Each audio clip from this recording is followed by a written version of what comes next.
All right, hey there out there. Welcome to another episode of Family Finance Friday. Where's my banner? And this show is brought to you by the DJ the Money Coach team and the Seven Spheres of Money Systems. And before we head to tonight's beach, hit the like button, share with at least 5 people.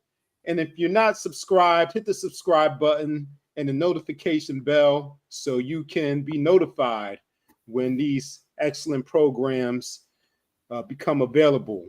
And also so you can help us spread the message, the good news of the Pom Pom Lifestyle Movement, which is plenty of money, peace of mind. And we invite you to come join us on the beaches of the world each and every day, especially on Fridays. And tonight's beach is our back to school special, what every parent and student needs to finish 2025 strong from both the academic perspective and the financial perspective.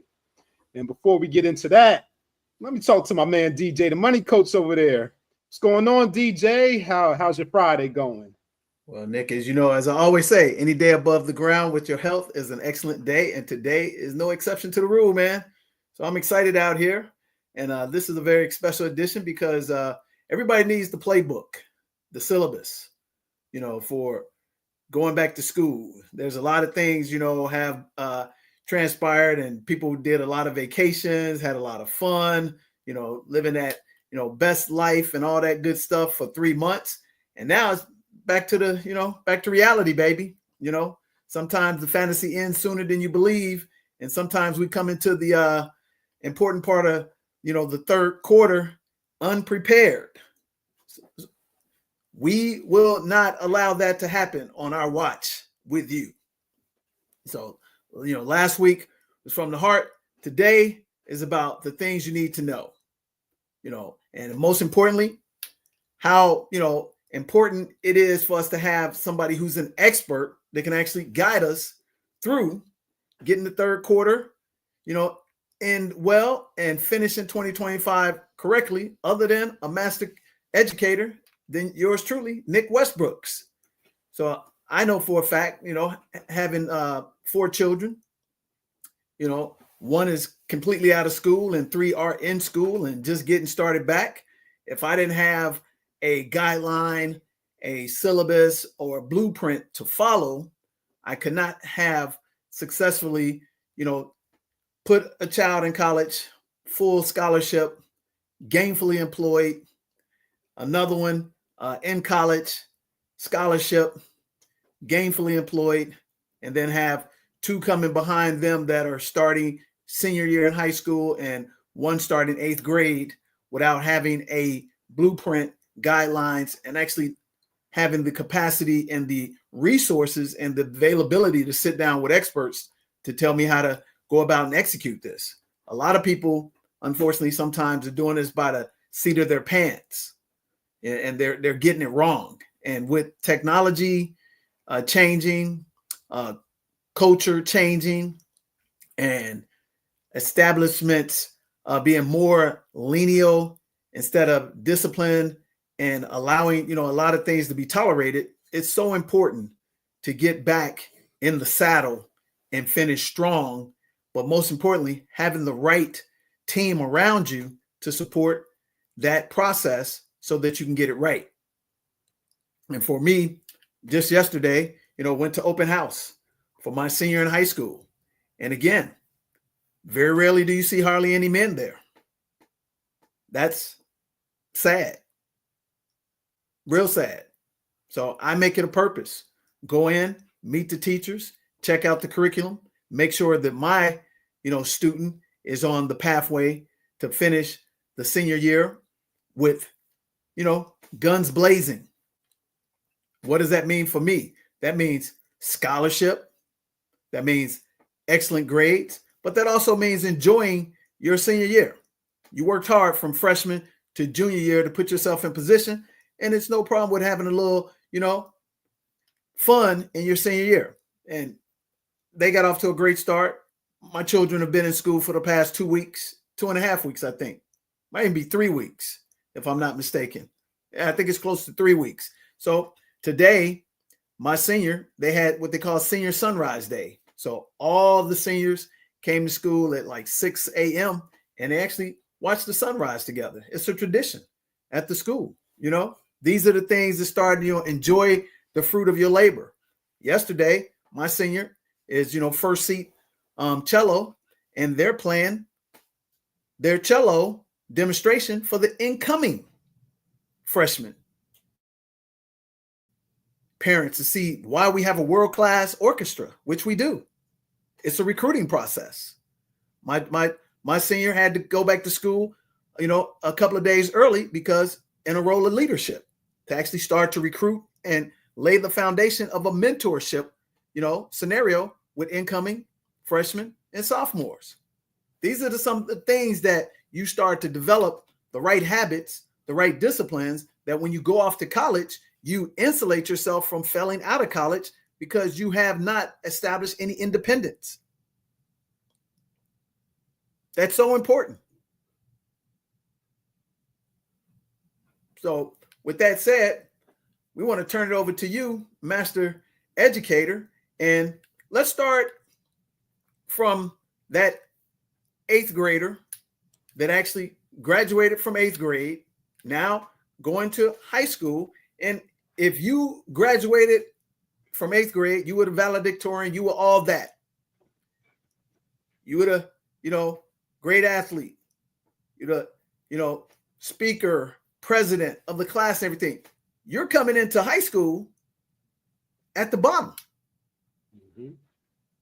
Now, the exception to the rule is if you are that superstar athlete that everybody's chasing, you're going to come in the top on the sports side, but you're coming in at the bottom academically.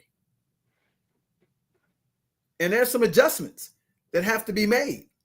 Some people make the adjustments.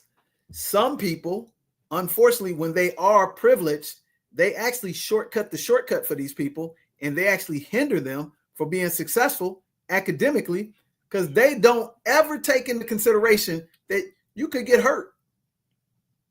You cannot qualify to play your sport because you spent so much time, at practice that you didn't pick up an academic book, or your school basically spoon-fed you, cereal classes where you didn't have to do anything but show up and they gave you a good grade.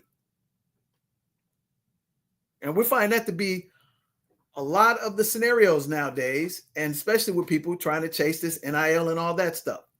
So what we want to do today, ladies and gentlemen, is give you a back-to-school guideline, a blueprint, a syllabus to success, so that you can get your school season off to a great start. It's so important to get school off to a great start so that you can, I don't want to say cruise, Nick, but I do want to cruise and have less stress going into the second semester of my school year, especially as a senior, and especially as I'm going into my sophomore and junior campaign, when it's so important to take these national tests, the SATs, the ACTs, the college, courses that universally you can score a high grade. Like, for instance, my senior over the summer, at the beginning of summer, took AP Physics, which I know what AP Physics is.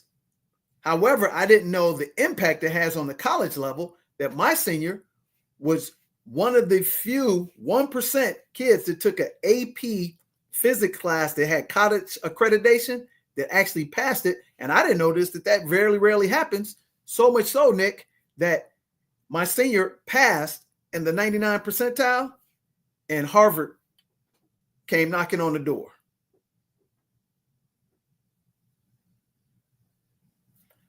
I think I knew a lot about education, but I didn't know that this particular test, more important than the SAT, ladies and gentlemen. And this is what I was told by Moms, who's a scientist, that passing that particular AP Physics class, very rarely do they get college accreditation from high school at college level. I didn't know that. And my senior did it. A couple of letters from Harvard, some Ivy League schools, albeit we're not going to those schools. But hey, it's nice to know that we had the right program, the right syllabus, the right blueprint, and we surrounded ourselves with the right people to actually give my senior, a leg up. And fortunately for my senior, the leg up was, oh, you had two older brothers, went to the same school, gave you the cheat sheet in advance that in the campaign, the beginning of the senior season, which is now, guess what my senior did over the summer? Had 4 books assigned, book reports, and in addition, takes a trip with dad and teach her about business, and had to write book reports for me. So if you can parallel that to what's happening now that everybody's excited about is the first week of college football tomorrow. I mean, college football kicked off on Thursday night, but the real first week of college football is tomorrow. Texas playing OSU, which is the first time a number 1 and a number 2 preseason rated teams have ever played each other in the first week. But what did they do prior to that? They got into spring session, summer session. The NFL just closed out their preseason. Why are they having preseason? So they can get the real season off to a blazing fast start. So much so that one of the perennial best quarterbacks in the league, Joe Burrow, with the Cincinnati Bengals, the last 3 years, they've gotten off to a super slow start. 0-3, 1-5, 2-7, where they had to win every game down the stretch, and they didn't make the playoffs the last 3 years. You know what they did differently this year, Nick? Instead of the A team not playing during preseason, which is the norm, they played every preseason game and played for 2-3 quarters, which is unheard of because they know how important it is to get off to a great start. And it's the same way, ladies and gentlemen, for you. It's the same way when you come back off of these summers and you're putting everything on plastic and you don't have your financial house in order. And now you have unnecessary stress because you have foregone your future because you put it on plastic to push the can down the road and have immediate gratification instead of delayed gratification. This is what we need to do all the time. Everybody in the Western Hemisphere is in the same situation. And the reality is, it's not your talent, it's not your intelligence that prevents you from winning. It's your lack of discipline. It's your lack of planning. And most importantly, it's your lack of getting wise counsel. So what we're going to do over the next 3 weeks, we're going to give you step by step the back to school blueprint so you can execute and get everything right. And also to take away any excuses. Because we are laden with a society that leans on excuses all the time. We always want to blame everybody else for all of our problems. But you know what the irony of that is, Nick? When we win, we only want to give ourselves credit for the W. No man, no woman, no child, no family is an island.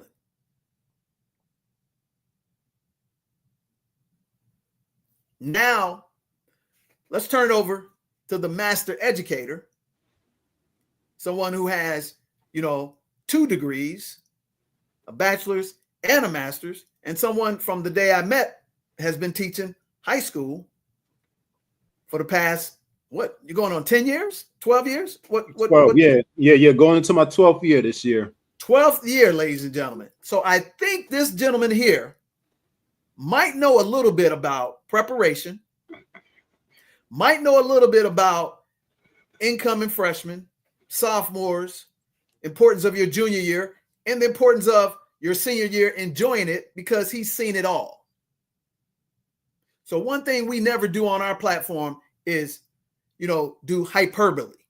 We only have experts with experience and proven track record to give advice. With that said, let's turn over to Nick. And Nick, let's just talk about the mindset of a 8th grader coming into high school and what's typical, some of the things that the parents and the students don't do right coming into your sphere. Yep. Thank you for that, DJ. And also to remove the excuses even more is I'm making these tips very simple. As a matter of fact, I crafted these tips in a way that they can be applied to just about any grade level. I have 3 main tips for parents and guardians and 3 main tips for students. But of course, I can speak to specific questions about specific grade levels, such as the 8th grader who is transitioning into high school. But much of what I'm sharing can be applied to any grade level, whether it's elementary, middle school, or high school. But for that 8th grader transitioning into high school, you want to think about it as a reset. You're starting over in a sense. So erase everything, forget everything that happened in 8th grade. All of your accomplishments, of course, be proud of them. And you can recall some of those for 9th grade, since you're coming in with a blank slate. You don't have anything on your resume for high school yet. So you can include some of your 8th grade accolades going into 9th grade. But after 9th grade, you got to leave middle school behind.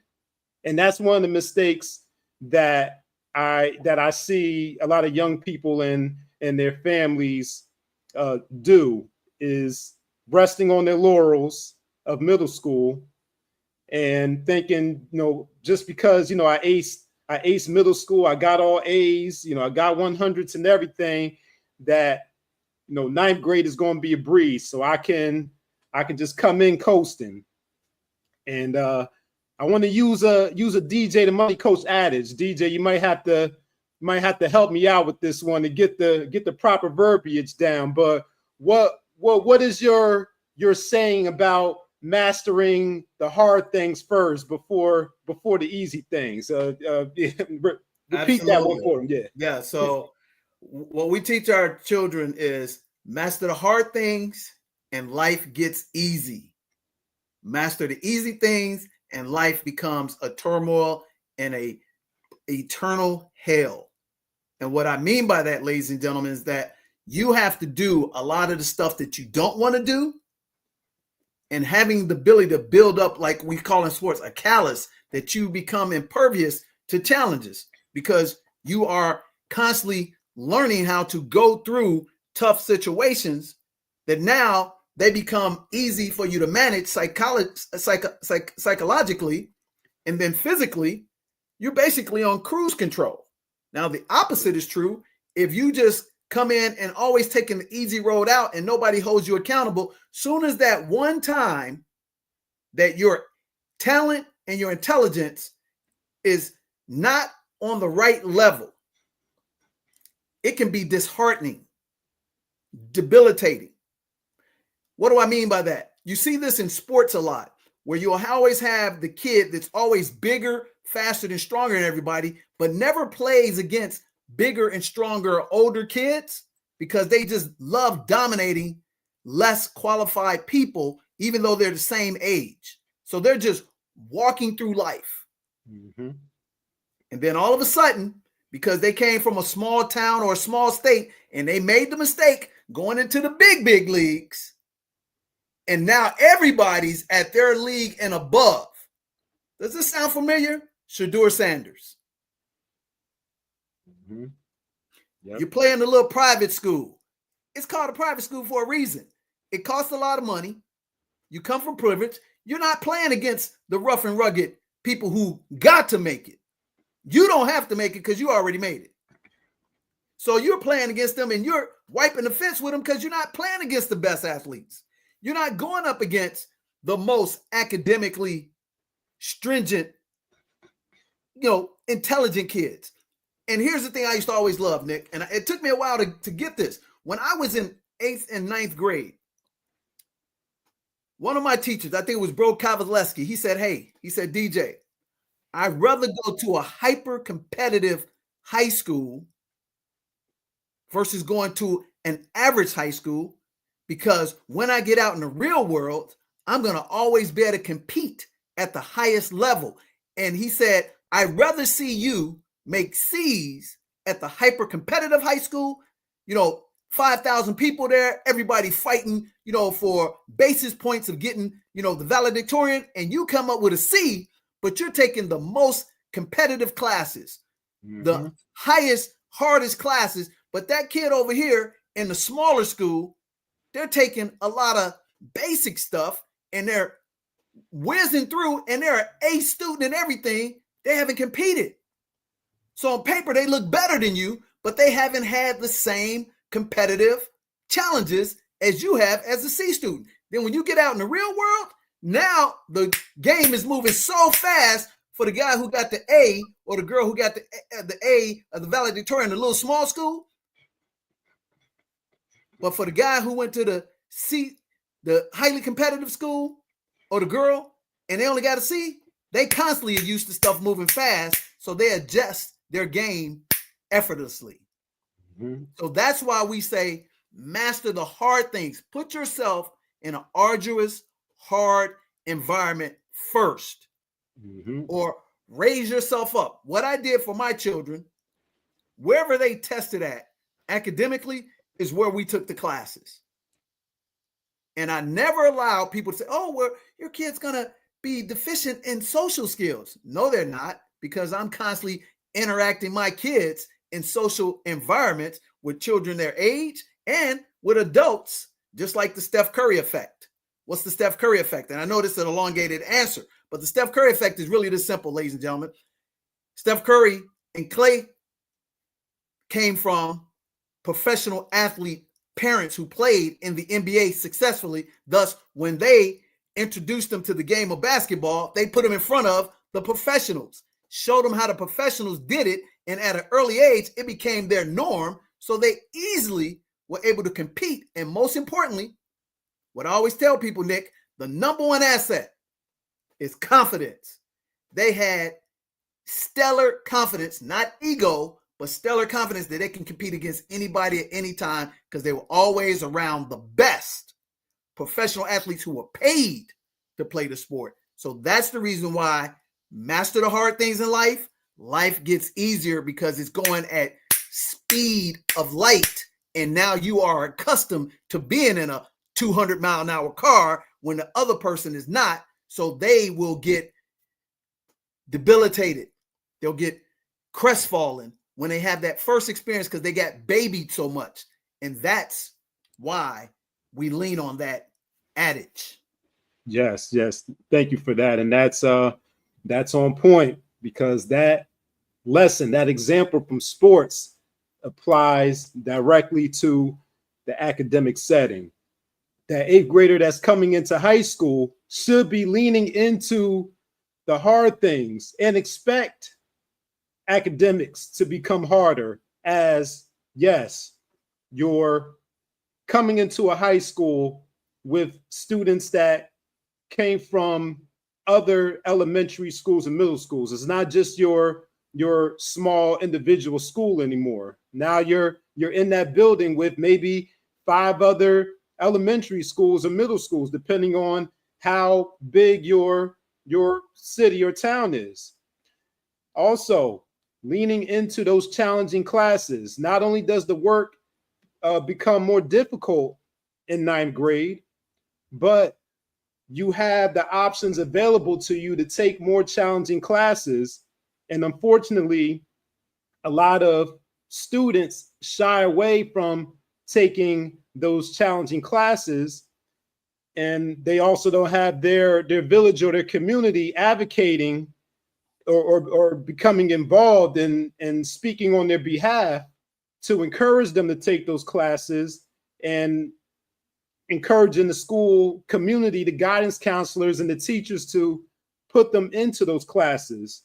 So yes, master those hard things first and lean in to those hard things first, and come in to ninth grade hitting the ground running. Have your foot on the pedal all the way to the floor. So by the time May comes around, if you're in the South, or June comes around, if you attend school in the North, you can ease up a little bit. And if your school does exemptions, when I was in high school, if you had a high enough average, the teacher could exempt you from the final exam. Now, we don't do that in the school system that I currently work at, but depending on where you're located, around the country, your school might offer, your school district might offer that option to become exempt from the final exams. And then I also say this: it is easier to lean into academics, put the pedal to the metal, and maintain a decent or high performance than it is to recover from a low performance. It is hard as hell to recover from a failing grade or a D to bring yourself up to a C or even a B. But it's easier to start out with an A or B and maintain that A or B.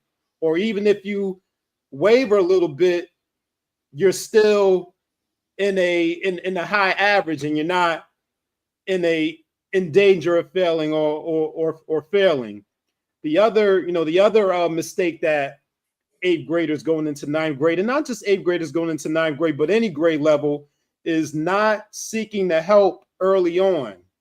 If you're struggling, seek out the help from the teacher, either through tutoring. A lot of schools offer free tutoring. The teachers stay after school, or they're available during lunch periods to offer tutoring. You don't know. You have to, if you want tutoring outside of school, you sometimes you're paying some big money to get tutoring outside the school system. Most schools offer tutoring and extra help for free, and it's important to jump on it early. If you're struggling with a concept, struggling with the skill, seek that help out early, and don't be ashamed to ask for the help, because your main competition is yourself. Of course, you're competing with other students. Yeah, you might be competing for that class rank, but if you're going to the top, like DJ said, no person is an island. Everybody's gotten help along the way. And the people who might judge you for seeking out help, think about where they are. Are they in a better position than you? Are they going to help you, or are their comments and their judgment going to help your performance? Is it even going to matter at the end of the day? So lock in, lean into the hard, master the hard skills, take those challenging classes, and seek out help early on as soon as you run into any problems or challenges. Because like I said, it's easier to intervene early on than it is to recover from failure or danger of failing. So that's my first tip for not only the eighth grader going into ninth grader, but for any grade level, whether it's elementary school, middle school, or high school. That's a great first tip, Nick. And one of the things as an entrepreneur and a business owner for the past 25 years that I always did not like about public education, private education, is the simple fact that as it pertains to real life, you don't have to have 100% correct on a test on a paper in real life to succeed and be successful. I think a lot of times that's why parents and students try to take the easy path out, because they don't want to not score 100% or get that 1600 on the SAT or the 36 on the ACT, because they're taught you have to be perfect. But the reality is, in real life, parents, you know this. They have a saying: the A students and the B students work for the C students. And in business, all I have to do most of the times is get stuff 60, 70% right to live a great life. I know purposely these institutions are designed to teach people that premise so that they can keep their doors open and continue to get money from the government. And then when you go to college, so they can continue to make money, because it's a business. So my first tip to you as the parent, I have to make a great assessment of my child's talents and intelligence. And that's my responsibility, not Nick's, not the middle school, not the high school, not the college. And why is that so important, parents?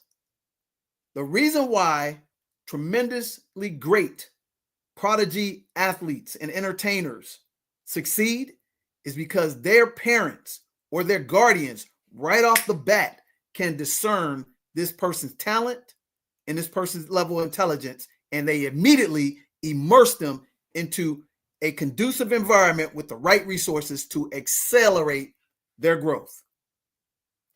And if you go into your educational situation and sit down with the students, teachers, administrators, and explain to them your students' special gifts, intelligence that they may not be able to see because they don't know them, you will be better served that now you position the educator, the administrator, to look out for your child indirectly.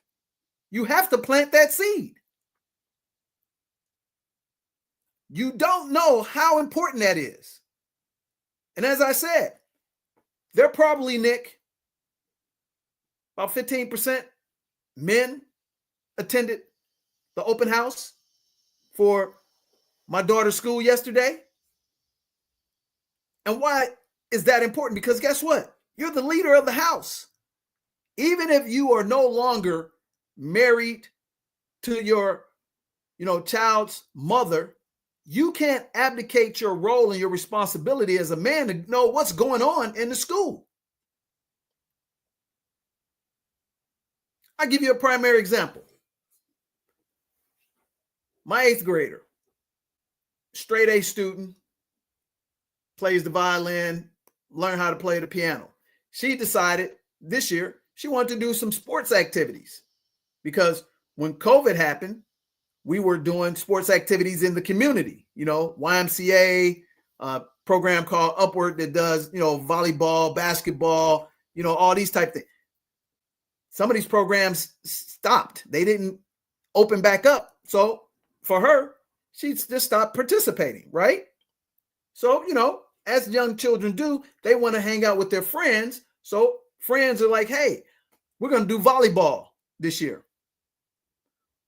We're going to also do ping pong and badminton. Now, again, here's what I don't know, because my 8th grader is in a magnet school, where you have to take a test to go into. So we come back from Zanzibar, Nick, and she's telling me, yep, I'm gonna go out for volleyball and I'm gonna go out for this. So my son picks me up last week. He said, hey, daughter, she didn't get a chance to try out for volleyball. They administered a physical. My daughter wears glasses, right? So the person at the school said she had to take a physical, and they said, oh, your ability to see, let me show you how stupid this is. Your ability to see an eye chart 15 feet away, the bottom line she couldn't make out one of the letters. So they immediately told her she couldn't try out for the volleyball team. Now, when I heard this, Nick, I said, okay, so you're telling me this volleyball, which is a sphere that's, I don't know, maybe 12 inches wide, maybe 6 inches, long, something that you can see easily. What does that have to do with her not having the ability to read an eye chart 15 feet away with glasses? For me, absolutely nothing. 3 weeks prior to that, my child is swimming in the Indian Ocean without her glasses on. Now, let me ask you a question. What do you think was most dangerous to her life? Her swimming in the middle of Indian Ocean without her glasses, or her not having the ability to see an eye chart 15 feet away at the bottom of it, but she can see this volleyball going back and forth. And I just thought about the ridiculousness of it. So, you know what I did as a parent, a father, because mom was like, oh, no big deal. We'll go get another eye exam. And guess what? They only had the tryouts one time. So she wasn't able to try out. But me as the father said, okay, no. I'm hopping on the phone. I'm calling that minister. I'm saying, so show me what's the risk here. See, because most time, some moms don't want to upset the apple cart, but guess what? She's not trying to become a professional volleyball player, but why she should be at the same time deprived of playing on the volleyball team. I said what they should have just did was, hey, if she don't have the skills and the talent to play, no big deal. We'll go in the lab if she really wants to play volleyball. But for you to tell my daughter, because she can't see an eye chart, not the top 3-4 lines with her glasses, but the bottom line, oh, she can't pass the physical, so she can't play. Maybe you can address that, Nick, because you teach in a public school system, but that's the foolishness. So imagine this, ladies and gentlemen. What if they told your child, because they didn't have the right pencil, the right pen, or they didn't have the right hairstyle, they can't take physics, they can't take geometry? Or matter of fact, Nick, I had my oldest son in a private school when he was 8 years old, and he wanted to take algebra. No, he was 9 years old. He wanted to take algebra because he had already flew through all the math classes. We had the audacity at this school to tell us that my son would not socially be able to sit in a classroom with people who were 12 and 13 years of age. However, Nick, my son had just won this school the first ever city championship in chess. In chess tournaments, we would go, Nick, at 8 o'clock in the morning and don't get home until 6. And he would sometimes play a match of chess for 3-4 hours. So you see how we can get ensnarled and get our confidence delayed? Because the first thing I told my daughter, I said, number one, you should have just asked them just some common sense questions and show me the reason why I have to take this physical just to try out for a volleyball team, and explain to me how it is that people can come over here, disabled, illegal immigrants, and get benefits that I don't have, and they don't have to, adhere to the same rules and regulations. So I know they kind of went off sidetrack, but the moral of the story is this: you as a parent should know everything about everything as it pertains to your students' school, social environment, academic, sports-wise, so they're not limited or they're not derailed. And again, the most important thing for me, for my students, my children, is their confidence. And one thing I know for a fact, if I explain to them, if you're going into a new environment, you've never taken this class before, and it's hard for you, guess what? It's going to get easier because you're going to learn it. So I know I went off on a sidetrack there, Nick, but let me flip it back over to you, and I'm interested to get your perspective on that, because that's one of the biggest problems with the educational system they do this, be perfect. Or they tell you you're too young or you're not big enough to do this, but they're supposed to be your support system. Mm-hmm. Yeah. No, that was actually right on lockstep with the additional tips I wanted to share for both the parents and the students. So both in terms for the students on with learning the skills and being a well-rounded student. So I'll speak to that, and then also for the parents, just being informed and knowing the school community. So let me cross over to the parents and talk about that. But before I speak on that, just a point about this idea of perfection and limitation. I'm glad to see. I don't know what's going on around the country, since education is dictated based on that municipality and that school district. But I'm happy to see that some of those limitations that were in existence when I was in high school, years ago, to now, more opportunities are available to students, such as dual credit college classes, more advanced placement classes, more extracurricular activities. Now, I'm happy to see some improvement in some places, but like you were saying, DJ, there's still a lot of work that needs to be done in other places and other school districts around the country. Now, for the parents, the first tip that I have for you, and right in lockstep with what DJ mentioned about knowing your child's school, knowing their academics, their extracurriculars. My first tip, first guideline is to know your school community. DJ attended his child's school's open house, or open house. Some places call it back to school night. We call it back to school night at in my school district, but it all means the same thing.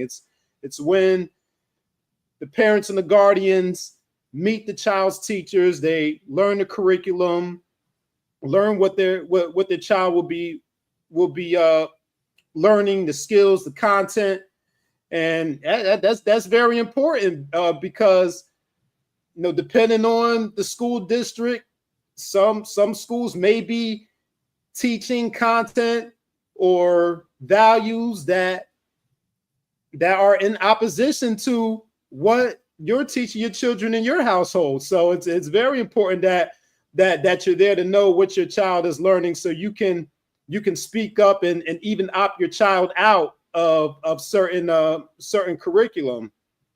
But it's important to attend that back to school night and that open house. And if you can attend, let's say you have a scheduling conflict, you have to work that night, or you have multiple children that have open houses on the same nights. I know I have some parents that that's their situation. They have a child in elementary school and a child in high school, and the open house is on the same night.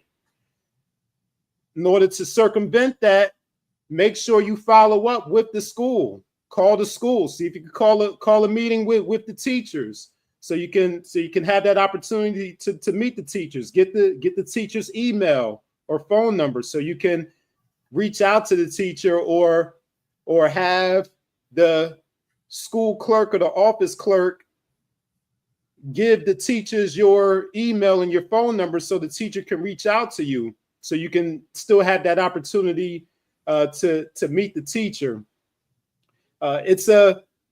You want to build that relationship with the school, because it is a partnership. Too often sometimes it could be a hostile interaction or relationship between the families and in the school, especially if the school is having challenges with the child. But if you're proactive and you build that relationship with the school and not always wait for the school to reach out to you, because unfortunately, some teachers and some schools can be can be bad when it comes to communication and following up and keeping families informed about what's going on. So you should be proactive and check in with the school. And that goes into my second tip for parents is know the dates for important school events and put them in your calendar. Now, of course, everything isn't planned out ahead of time. There's special events that are planned as the school year goes along, but the dates that are set at the beginning of the school year and don't change are those progress report dates, those report card dates, those parent-teacher conferences.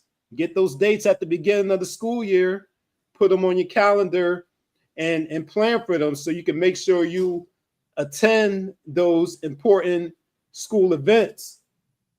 Also, get familiar with your child's learning management system. So we're dealing with technology in this day and age. It's no more, teachers have a paper grade book where they're writing the grades down in the book and they're keeping their records in the book. We have electronic learning management systems, for example, Google Classroom, Schoology. We use both of those systems in my school district, Power School, to keep track of the grades. You as a parent, you have access to your child's learning management system. You can add your email to their learning management system to see the assignments that are posted. You can create an account to monitor how your child is doing, in their grades, in their attendance. So you want to make sure you're keeping track of that and being proactive, because children aren't always honest. You ask them how they're doing in school, they say good, or you ask them, do you have homework tonight? No, I don't have homework. Oh, let me check and make sure that you do have homework. Because oftentimes, the children aren't honest about that. I'll tell you one thing. Let me interject here. Ahead, so we use Schoology. Yep. Yeah, we just started using it too. We've been using Schoology for the past 4 years, or however long it's been out. But here's the thing: technology is not perfect either. Mm-hmm. I'll give you an example. On Tuesday, ours is tied into an automatic call system if your child misses a class, right? Mm-hmm. So I get a call. Hey, so-and-so did not make it to second and third period class. Okay, I know that's not possible. So I immediately contact my child in school, and sure enough, they had an event that was on the Schoology calendar for orchestra to go participate at another school. They automatically forgot to notate that, where they're automatically going to give my child 2 absences. And as it pertains, this is the problem with public institutions, where they immediately can render your kid in a bad situation due to absentee. So immediately we had to get that corrected, make sure we got credit, because this was a school scheduled event that they got credit for, that it was not voluntary for them to attend. It was mandatory based on being part of the orchestra. Another thing, the Schoology platform allows you to engage with the teacher and create a relationship of accountability between the parent, the teacher, and the student. This is the great advantage of technology, which we did not have before. And for anybody that's a parent that is busy out there making money to take care of your family, this is your best friend. It could be your worst enemy if you poo-poo it and say you're too busy. I'll tell you this: there's nothing more important than these scheduled events that Nick's talking about that I cannot miss,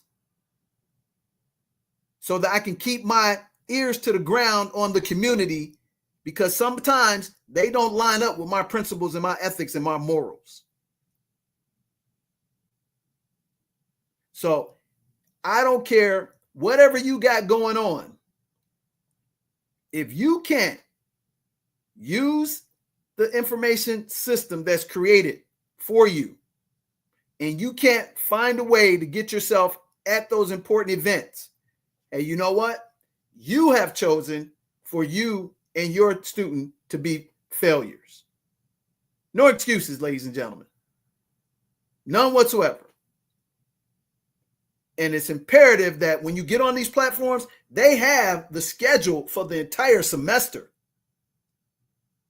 So I typically, Nick, schedule my business stuff around that calendar as it pertains to academics and as it pertains to the orchestra musical events, so that I don't miss that important, what they call it, recital that they do. Because even though you're a student, like you say, always may say, hey, it's good. My children no different. Hey, how's everything? Oh, it's good. No worries. But let you not show up to an event. It impacts them. I asked my daughter, hey, the open house. Oh, yeah, but you don't have to come. But you know what? I showed up and there was, she's running there, hug, kiss. She's trying to be cool, but at the same time, she wants to know that you love her by being there. And then when she looks across the room and sees mom and dad there, and she sees only mom for the other kids, imagine the stability that you give her. Imagine the confidence you give her. And also, you're letting them teachers know we hands-on, baby.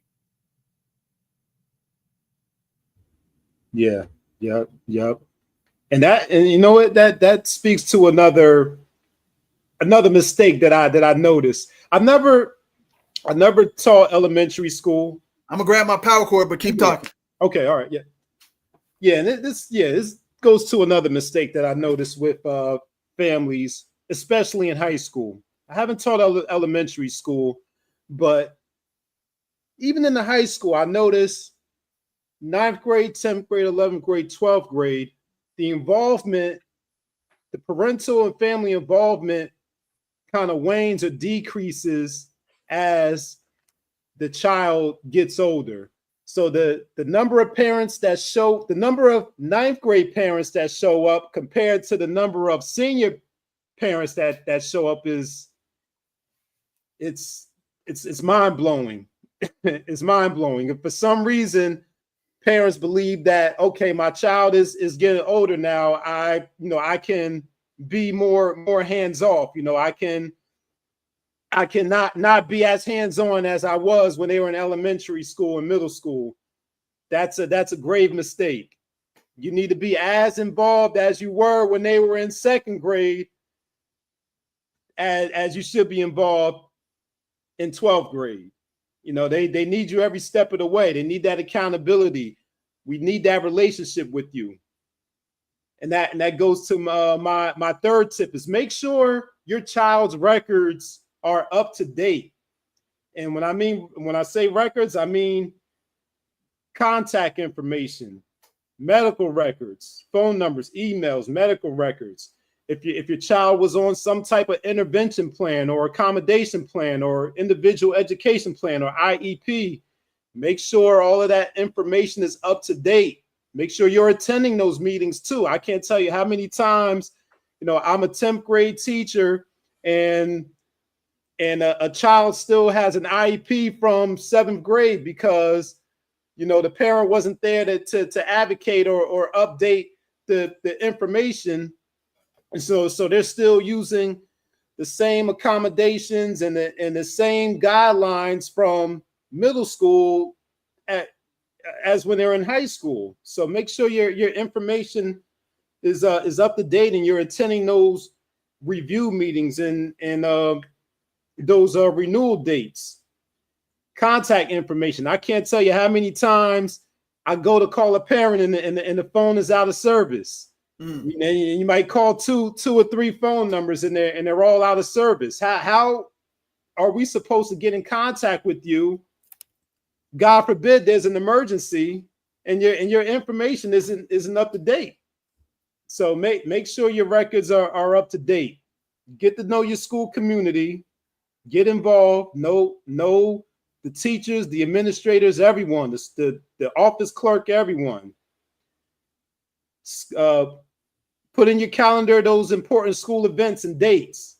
And number 3, make sure your child's school records and your contact information are up to date. So those are my top three tips, for parents out there going into the new school year, the 2025-2026 school year. Man, those are great tips. And you got to write this stuff down, ladies and gentlemen, because we know we're all busy. We're lifing, as these millennials say. But however, this does not distract from the simple fact that personal finances and success academically, they all share the same principles. They all adhere to the 4x4. Those 4 dirty little words, they apply right here academically. Number 1, discipline. We spend more time planning vacations than we do planning retirement and education. I'm going to say that again. We spend more time planning vacations than we do education and retirement, because you know what we want to do? We want to always have fun. God said work was a gift. A man who does not work does not eat, cannot take care of his family.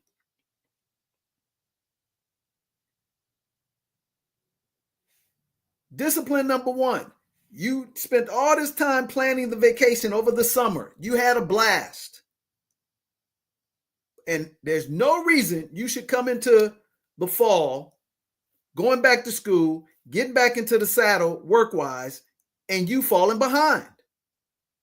And the reason why you do, because you put the number 1 priority on fun than on taking care of business. There's a passage in the Bible that says a man who builds his house on quicksand fails.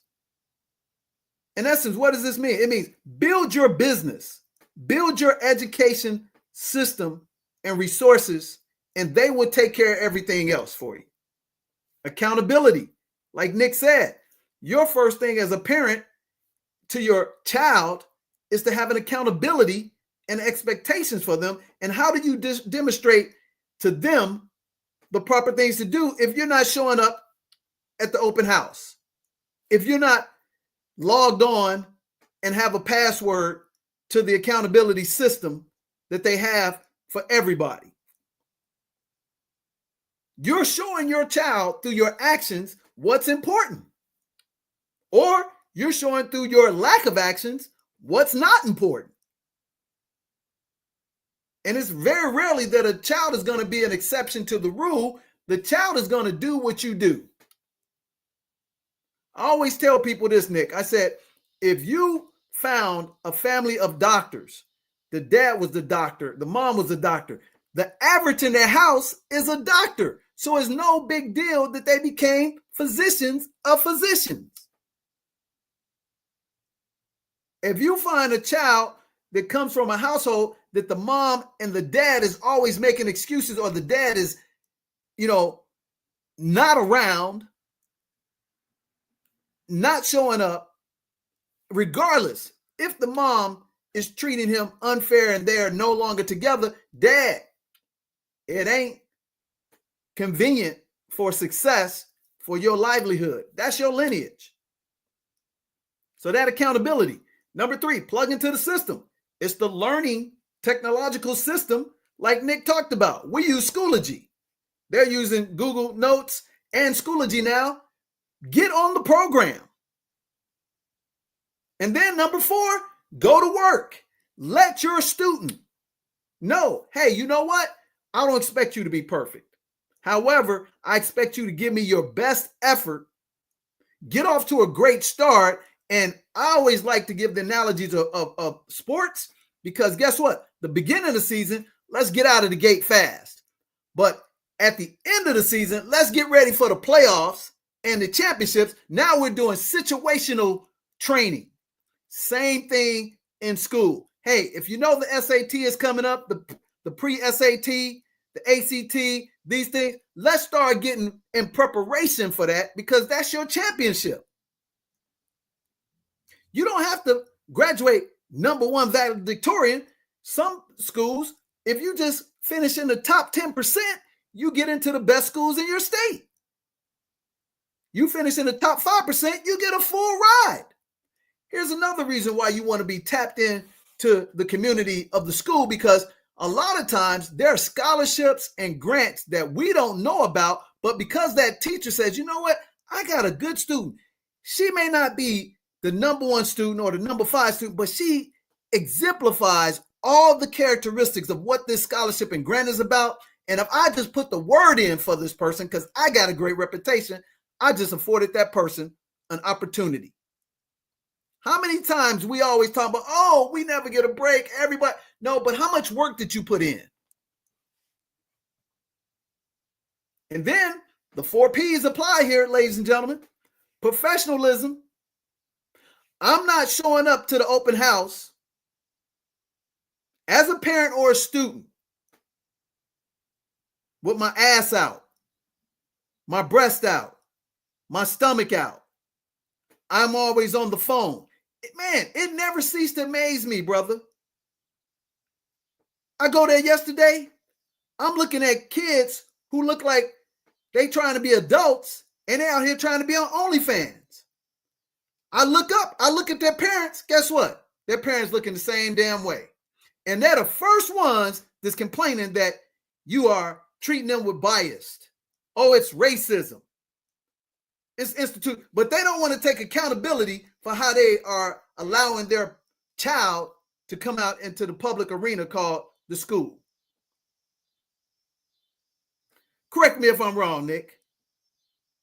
You know what? My 2 daughters, you know what the simple rule is? Hey, it's going to be the clothing from the neck up to the low ankles. If you got a problem with that, then tough.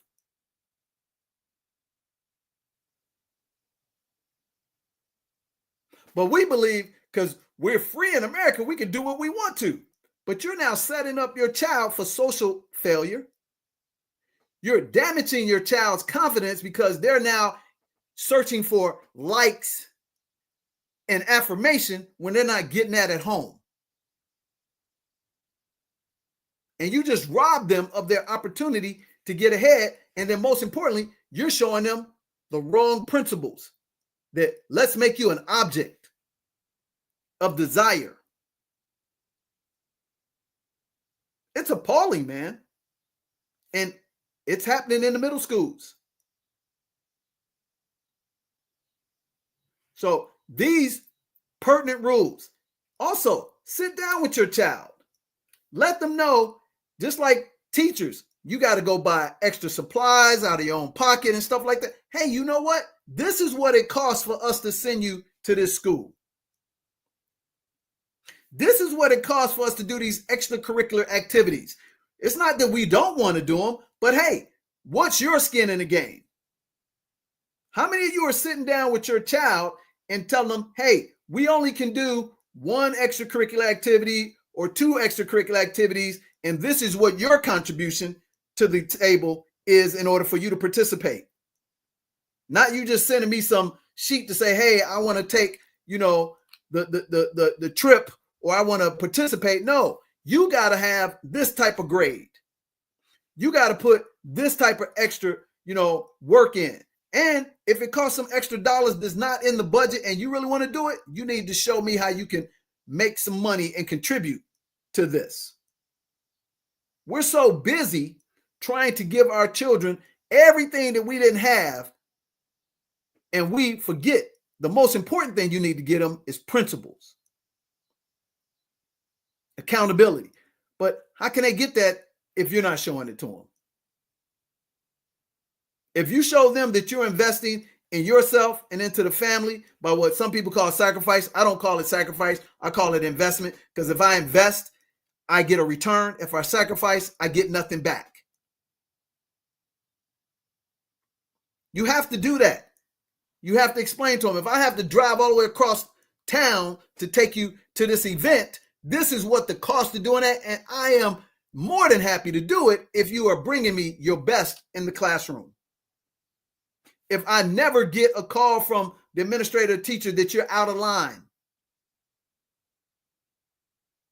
you as the parent, when I go to these events, I'm looking at the friends and stuff that I may not have known about, and I'm letting them know, hey, you know what? That person doesn't look on the surface of what I expect us to be hanging around with, and I don't hold no punches on it. Unless you prove me otherwise, guess what? What dad say goes. We're too busy trying to be friends with our children. We're too busy trying to have the administrators and the teachers be friends with them. Here's a tip. Don't ever let your child address a teacher, an administrator, by their first name. It's Mr. Westbrooks to you. It's Miss So-and-so. Ever, never, ever. I never addressed any of my instructors, college, elementary school, middle, high school, by their first name. Never.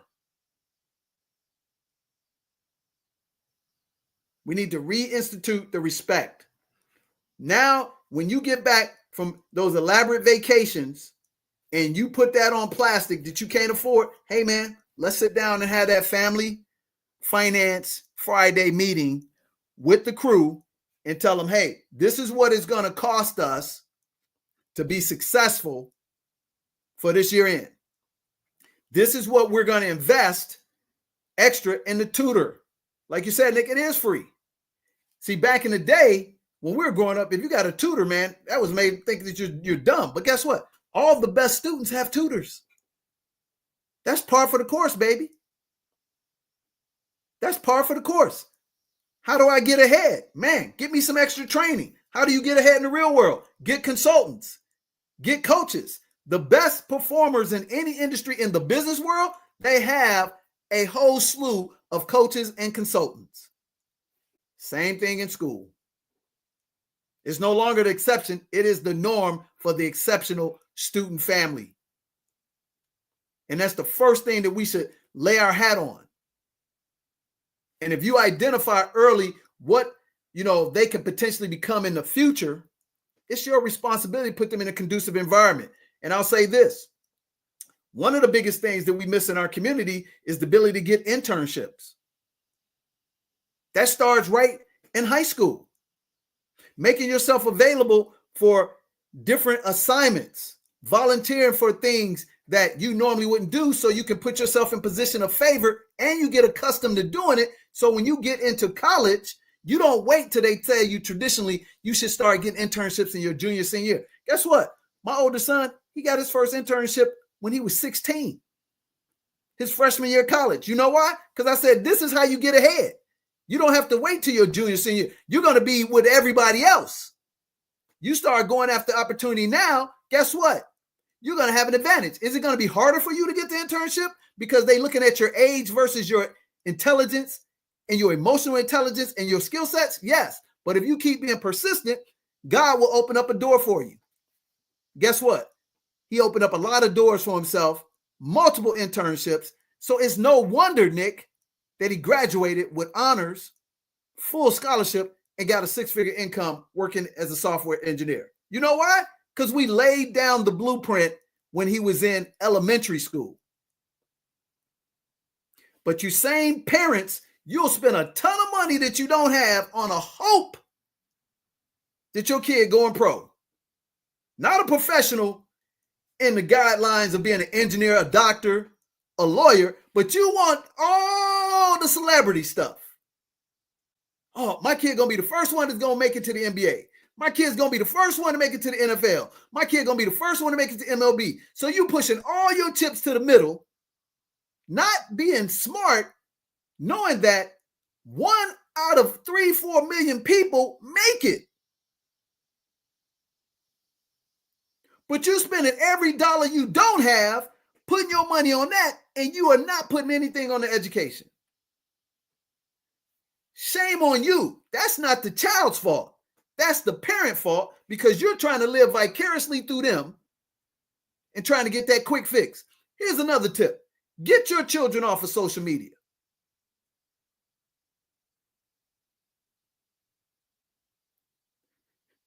Right now, going back to school, your child has 1 out of 1 to become any type of professional outside of celebrities, entertainers, content creators, and professional athletes. 1 out of 1. Your child wants to become a physicist. 1 out of 1.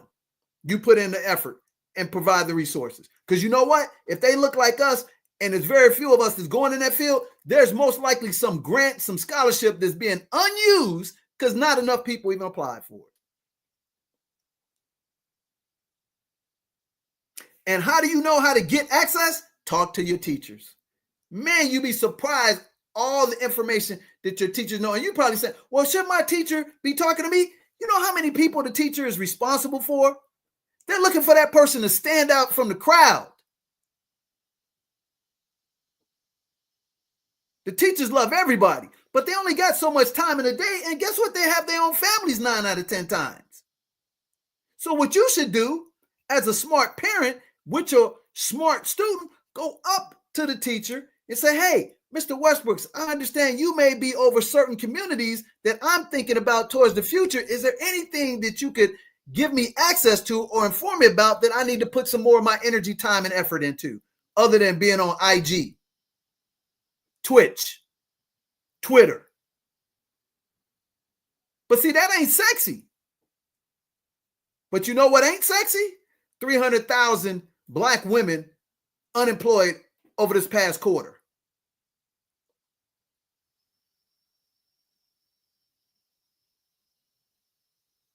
That ain't sexy.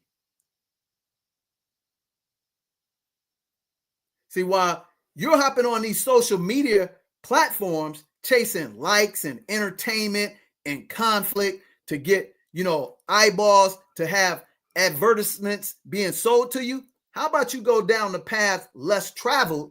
So at the end of your senior year for your student, they're getting a slew of scholarship opportunities kicked their way. And then you'll be the person they say, oh, you got lucky. How you getting all this stuff? No, see, because you didn't know, like the duck on top of the water, they constantly working, baby. Same principles apply. Right now, you have an unfair advantage if you get out your butt, get engaged, go to the open houses, talk to the administrators, lay down a program and tell them, hey, man, this is the team effort for us winning in life. And I want you to become independent and then become interdependent with me, because I'm not going to be taking care of you for the rest of my life. We're not going to create boomerang children. But in order to do that, you can't be a hypocrite.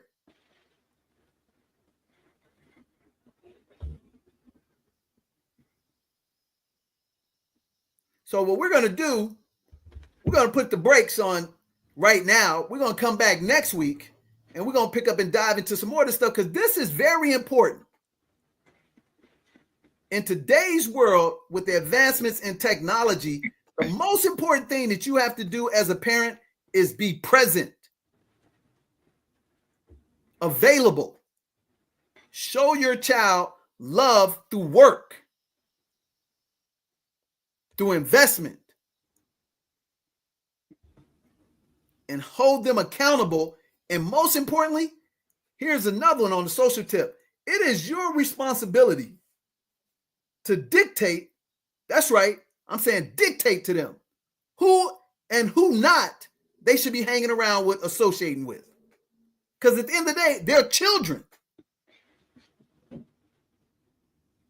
If I'm paying the bills, your password on your phone is the one I gave you. If I see some child that we come across that you getting friendly with and I don't feel the vibe and I don't meet their parents and I tell you we're not hanging out with them, guess what? If you want to contradict what I'm saying, guess what you're going to do? You ain't going to be living under this house. You go live with their house. See, but we so concerned about being a friend and giving them everything. And how ironic it is, every person that gives their kid privilege and leniency, they always turn out to be the ones that go down the wrong track. And then their parents are always the first ones. Oh, why they picking on us? Oh, why they doing this? Because you abdicated your role as a parent. And maybe you might need to go get some counseling and go back to school. Real facts. This is the most important time for you to step up to the table. Forget all the excuses. Hey, we all have hardships. But show your child that you have a steel rod in your back and you stand up straight. And you do the work before you talking about the work. And how about we be a little bit more compliable? Stop all this yeah, but. Stop all this masculine energy as a single parent. Be grateful for the opportunities for somebody to help your child out. See, it's going to be hard for you to do because you want that quick, get rich, and you're trying to constantly compare yourself to fictitious stuff that you as an adult are subscribing to on the internet. And last but not least, have your child read one book on leadership, one book on spiritual growth, and one book on business. But you know how you do that? You do it first. See, you thought you were going to get off the hook. And you know how you do it? You do it one chapter a week. And then you do that one family finance meeting once a week. Because I know tonight, tomorrow, and this Labor Day weekend coming up, guess what y'all already doing? You're planning for the barbecue, you're going to the big movie, and you're going to the party. But what are you doing to invest in your future for you and your child? They say right now, Nick, we're spending 7 to 8 hours on social platforms, more so than we even getting sleep nowadays.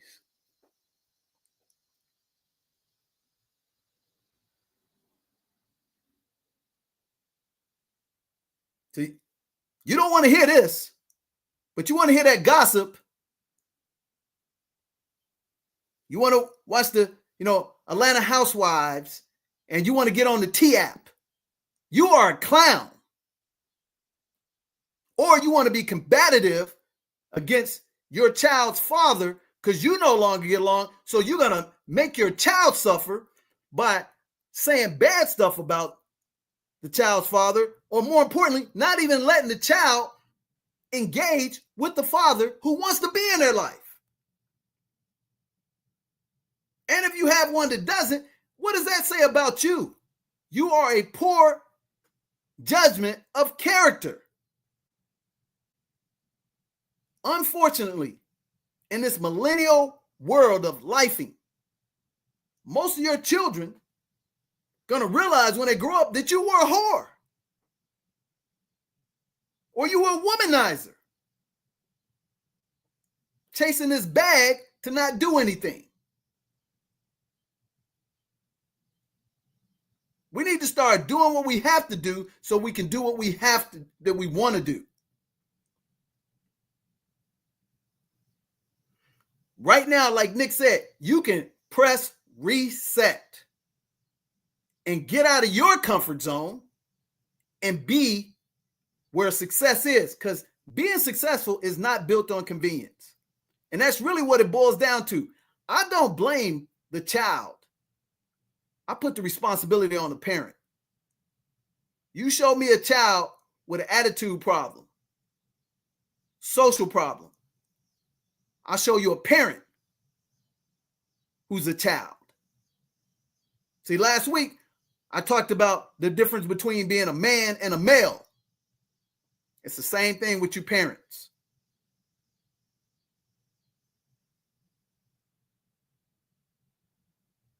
So let's step up to the plate. Let's make that name on the back of the jersey worth something instead out here chasing likes, popularity, and what you think gonna be an easy check, because that dog don't hunt anymore. They said that the national net worth of the black family by 2035 is going to be zero. Man, did you hear that? You can go fact check me on this. So if that's going to be zero, what are you going to do to change the odds and tilt it in your favor that your child becomes a better version of you?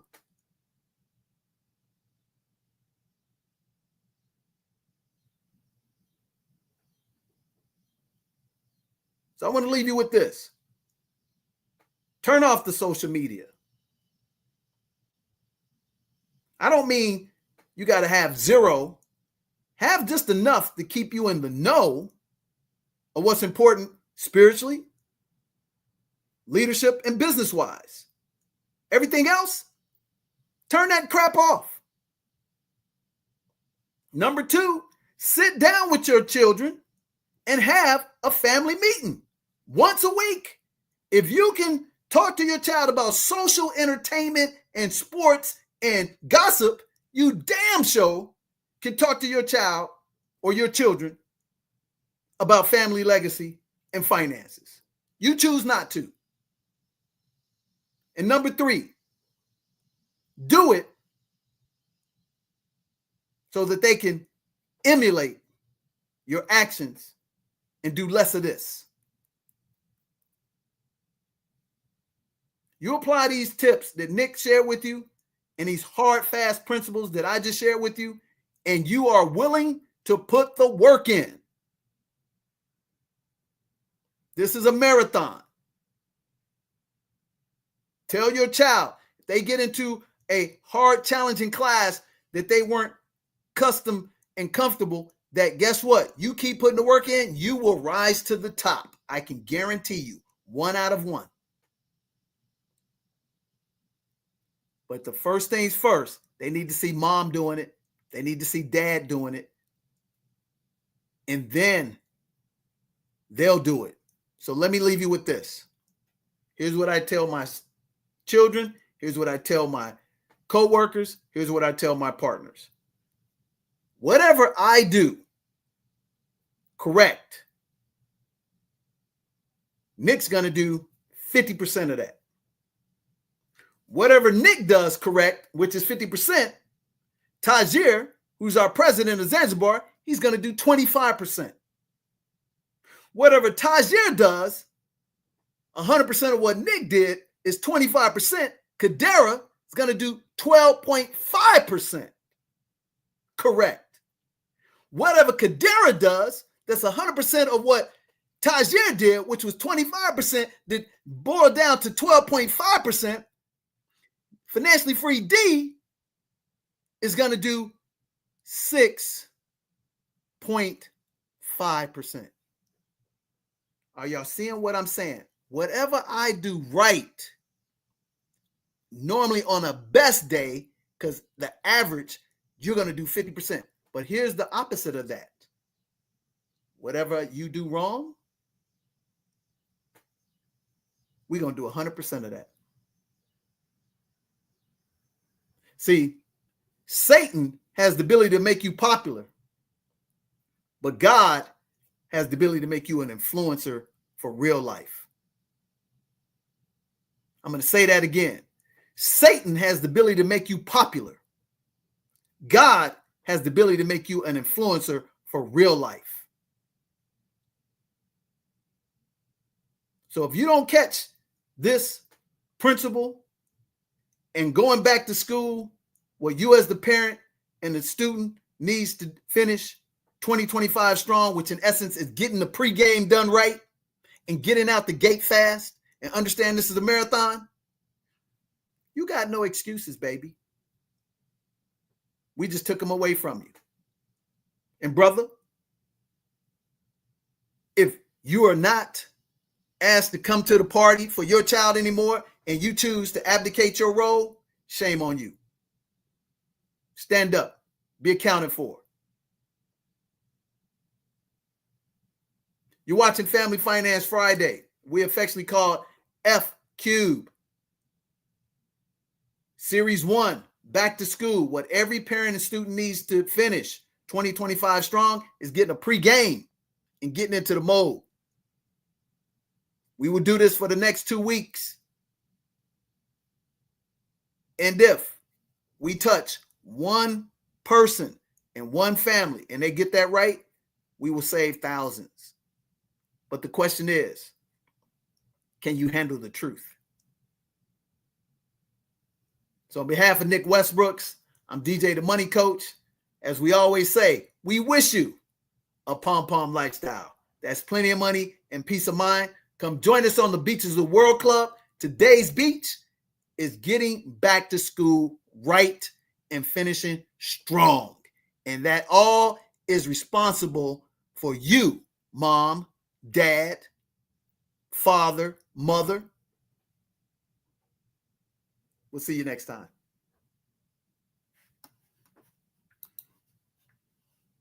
We're going to give you a master training, 3-hour course, 2 consultations. We're going to teach you how to build credit up to $100,000 interest-free for 18 months. Pay off your home in 7 to 10 years. And most importantly, create $8,333 a month in passive income. It's a $997 course. You get it all today for $97. Hit that link and beat me to the master training.